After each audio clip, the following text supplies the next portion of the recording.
Welcome back to the lectures in chemistry.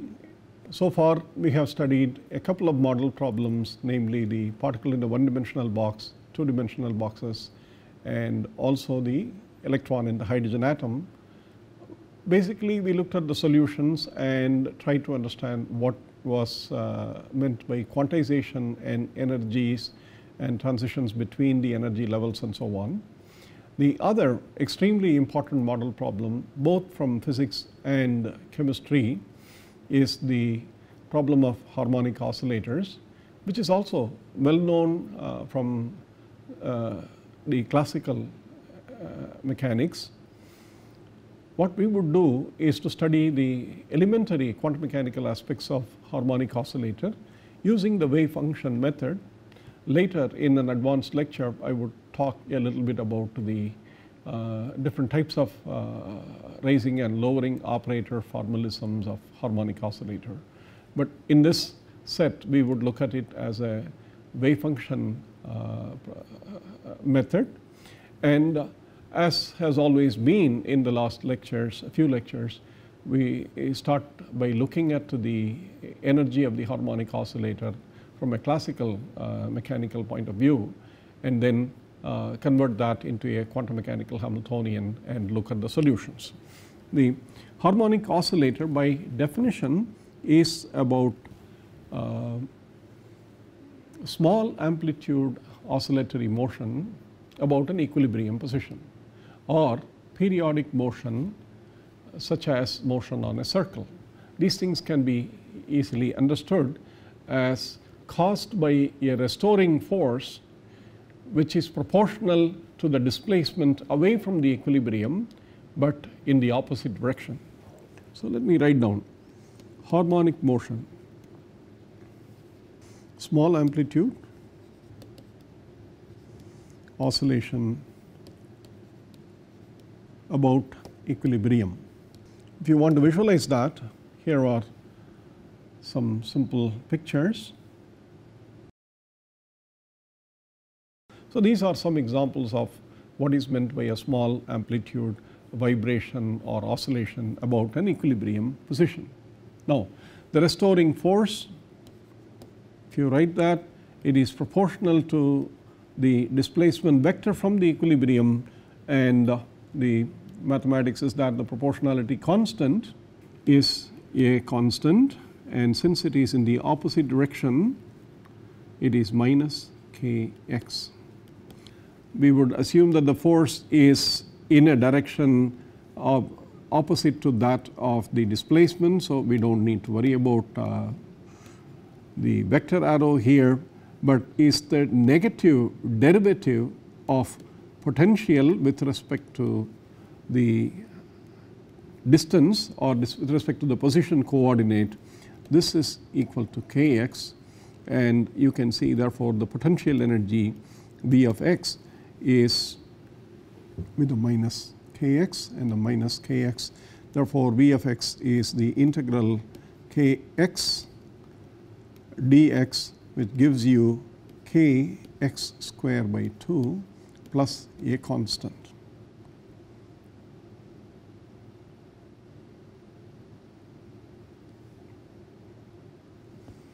We can always choose that the potential about the equilibrium, that is, or at the equilibrium x is equal to 0 is 0, which means that the constant can be chosen to be 0. This is the minimum, or what is known as the minimum in the potential, and therefore the potential energy for a harmonic oscillator as a function of the displacement from equilibrium is given by half kx square, and k, you know, is the force constant or the spring constant if you are talking about springs, force constant, and you know the dimension of k. Kx square is energy, so it is very clear what k should be, and the Hamiltonian, if you have to write for the harmonic oscillator, is obviously the kinetic energy plus the potential energy of the harmonic oscillator. and the potential energy is already given here. The kinetic energy is half mv square, or if you want to write it using momenta, it is p square by 2m, and therefore the Hamiltonian in a classical sense is p square by 2m plus half kx square, okay, where m is the mass of the oscillator.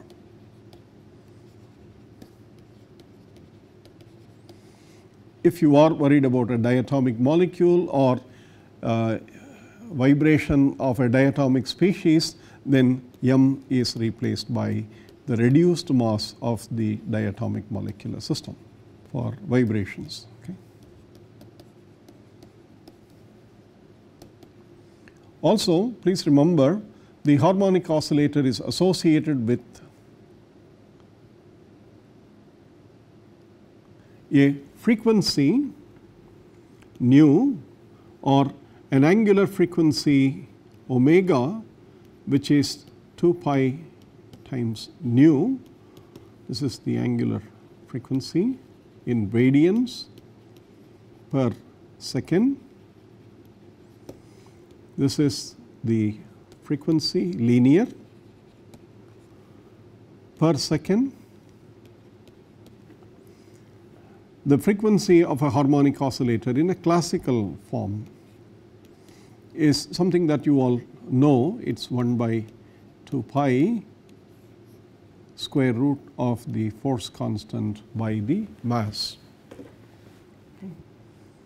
You see that the two physical parameters for the harmonic oscillator are the extent of stiffness or the harmonicity given by k and the mass of the harmonic oscillator m, and these are the only two parameters that go in the classical Hamiltonian, namely p squared by 2m plus half kx square, and p of course is, you know, it is mass times the velocity, therefore it is the parameter for the harmonic oscillator are only the m and k, and if you want to write it using the angular frequency, you can write this by writing p square by 2m plus half m omega square x square. Okay. So, this is the classical Hamiltonian.